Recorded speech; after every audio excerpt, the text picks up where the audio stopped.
먼저 가장 최근 상황부터 한번 이야기를 좀 해봤으면 좋겠습니다.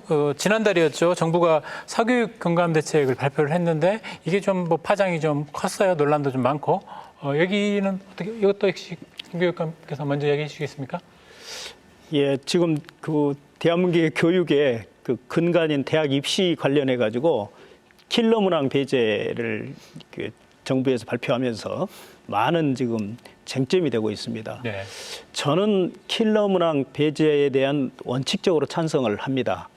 특히 이제 전라남도의 교육의 현실은 여러 가지 교육 격차 때문에 어려움을 겪고 있는데요. 변별력이 낮아지면 전남은 좀 유리합니다. 네. 그래서 반가운 소리입니다. 그러나 또 한편 그 대학 입시가 5개월밖에 안 남은 상태에서 갑자기 이런 정책들이 나오면서 많은 혼란을 주고 있습니다. 그래서 분주하게 그런 대책들을 어떻게 할 것인가 하는 것들을 준비하고 많은 토론도 좀 하고 있는 상황입니다. 그리고 사교육비와 관련해서도 그 전남은 이제 사교육비 의존도가 다른 시도에 비해서 굉장히 낮은 편입니다. 네, 그렇죠. 네. 그런데 그 킬러 문항 배제 같은 것들이 사교육비가 뭐 낮아질 것이다, 높아질 거라 하는 것에 대해서는 그건 확신이 없습니다.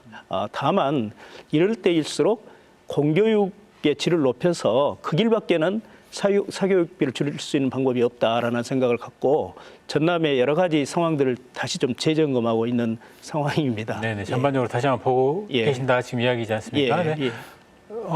이종성 교육감께서 비슷하게 생각하고 계신 걸로 제가 알고 있습니다. 맞습니까? 예, 벌써 제 마음속에 다녀가셔서 제가 할 말을 다 알고 계신 것 같아요, 진행자께서.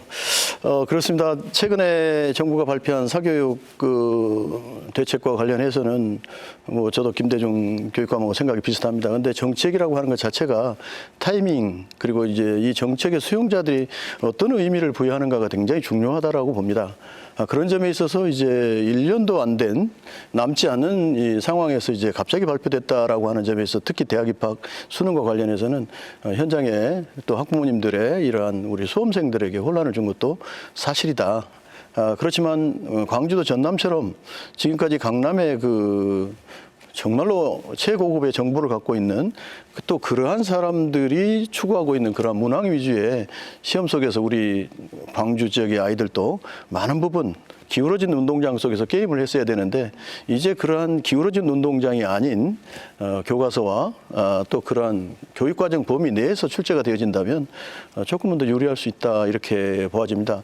저희 교육청은 이와 관련해서 발빠른 대응을 했었고요. 그래서 진로 진학부장님들을 다 이렇게 소집을 해서 그분들로 하여금 앞으로의 이 입시가 또 수능이 어떻게 되어질 것인가에 대한 대응 전략을 저희가 체계적으로 이렇게 수립을 했고 이러한 것들을 바탕으로 해가지고 우리 학부모와 학생들이 충분히 대응할 수 있도록 교육청만 믿으면 충분히 우리 아이들이 수능 철저하게 대비할 수 있도록 그러한 대책을 세웠습니다.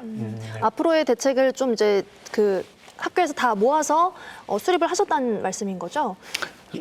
대학 입학 진학 선생님들이 다 모여서 앞으로의 수능은 어떻게 갈 것인가. 그래서 이제 저희는 주로 교육과정과 EBS를 중심으로 해서 갈 거기 때문에 그걸 충실하게 일단 공부를 하도록 하자. 그리고 앞으로 남은 9월 모의고사를 위해서 저희가 비슷한 문항의 평가 문항을 우리 학생들에게 실시해서 익숙한 상태로 시험을 보게 하자. 그리고 이제 우리 아이들이 대학 입학 수능과 관련되어진 소위 최고급의 정보가 부족해서 이 못하는 일이 없도록 학부모님들에 대한 입시 설명회 그리고 우리 전체 1, 2, 3학년 고등학교 선생님에 대한 입시 설명회 그리고 학생들이랑 수시 상담 그리고 학교 1 대입 디렉터 이러한 것들을 통해서 우리 아이들이 수능에 대비하는데 전혀 부족함이 없도록 그보다 더 철저하게 저희가 지도를 하겠다 이렇게 이제 전략을 세우고 있는 거죠. 사실 불확실할 때 더 불안하기 마련이잖아요. 그러면 이제 전남교육청에서는 어떻게 대응책을 좀 구체적으로 마련하고 계신지 말씀해 주세요. 수능이 이제 5개월 앞으로 목전에 닥쳤는데요. 우선 아까 말했던 그 킬러 문항이랄지 이런 부분 혼란이 없도록 하는 것이 가장 중요한 일인 것 같고요. 지금 우리 학생들이 준비한 실력을 제대로 발휘할 수 있도록 잘 지원하는 일이 중요하다고 생각합니다. 작년에 전남은 이제 전국 최초로 제2파이널이라고 모의 수능을 EBS와 함께 우리 현장의 선생님들이 수능 출제를 해가지고 그 모의 수능을 해서 네. 굉장히 성과가 있었습니다. 제2 파이널요? 예, 제2 파이널. J는 전남을 의미합니다. 파이널은 제일 마지막에. 예. 네. 근데 9월 달에 우리 수험생 학생들이 그 수능 이전에 모의고사를 마지막으로 보고 본인들이 판단하게 되는데 전남에서는 한 번 더 그 EBS와 같이 우리 현장 선생님들이 낸 모의 수능을 보게 됨으로써 좀 더 자신 있게 수능을 볼 수 있도록 하고 있고요. 그리고 지금 중요한 것은 이 수능과 대학 입시가 너무나 복잡하고 다양하기 때문에 많은 그 학생들이 학부모님들이 그 어려움을 겪고 있습니다. 맞아요. 그래서 시급하게 목포, 순천, 여수, 광양, 나주에 진로 진학 상담센터를 구축을 해서 언제든지 학부모나 학생이 가서 그 진학에 대한 또는 수능에 대한 상담을 받을 수 있도록 그 시내에다가 아예 좀 임대를 해가지고 열었습니다. 거기에 이제 가게 되면은 그 입시 전문가가 안내를 하고 필요하면 이제 서울에 있는 입시 전문 기관들하고도 네트워킹을 해서 우리 학생들의 입시 지원을 할 수 있도록 준비하고 있습니다. 네, 좋습니다. 여기서 한 가지만 제가 네. 더 하나 광고하고 싶은 게 있는데요. 네. 저희 광주광역시교육청은 7월 15일, 16일 양일간에 걸쳐서 김대중 컨벤션 센터에서 우리 전남교육감님 이름을 네. 생각하면 잊어버리지 않을 것 같습니다.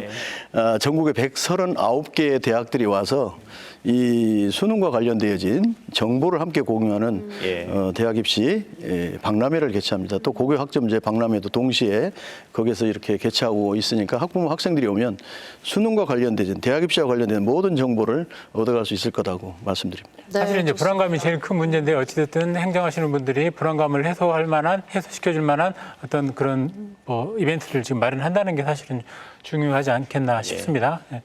이제 뭐 수능 킬러 문항 배제라는 것 때문에 수능이 좀 주목을 받았는데 사실은 그 사교육 경감을 이야기를 이번 정부에서 굉장히 많이 했거든요. 그렇습니다. 그 내용들에서 뭐 상당히 내용이 많은데 예. 특별히 뭐 공감하고 있다거나 이거는 조금 잘 작동하지 않을 것 같다든지 하는 뭐 그런 대목들이 좀 있었습니까? 어떻습니까? 지금 우선 킬러 문항 배제가 되면은 이제 사교육비 학원에 대한 의존도가 낮아질 거다 하는 부분에 대해서 정부에서는 그런 여러 가지 정책들을 이야기를 하고 있는데요. 그 저희들은 그에 대한 확증이 아직은 없습니다. 네네. 예. 그리고 이제 저는 이제 전라남도 교육감이기 때문에 전라남도 학생 입장에서 더 좀 세밀하게 봐야 될 상황인데 우리 전라남도는 다른 지역에 비해서 굉장히 그 학원에 대한 의존도가 낮습니다. 네. 그래서 이제 그 학원에 대한 의존도가 낮은 이유는 여러 가지가 있겠습니다만 우리는 농사노촌이 많습니다. 그리고 학원도 부족하고요. 그런 어려움도 있고 굉장히 또 그 환경적인 어려움도 있고 그래서 사교육에 대한 의존도가 낮는데 그러려면 이제 공교육에서 그걸 좀 책임을 져줘야 되거든요. 그래서 우리 학교에 그런 그 수능을 지원하고 입시를 지원할 수 있는 여러 가지 다양한 그 정책들을 펴고 있고 필요하면은 아까 그 입시 컨설팅 이제 서울에 있는 전문 그 학원이랄지 이런 입시 컨설팅을 지원하기 위해서 자치단체와 협력을 해서 추진하고 여러 정책들을 추진하고 있다는 좀 말씀을 드립니다. 네. 예. 기왕 이야기가 나왔으니까 그러면 그래서 우리 저기 교육감께서는 수능 폐지 이야기도 사실은 뭐 예. 하셔요. 예. 그건 뭐 어떤 겁니까? 좀 구체적으로 좀 잘 이게 무슨 대안이 있나 뭐 하는 그런 생각이 좀 들던데.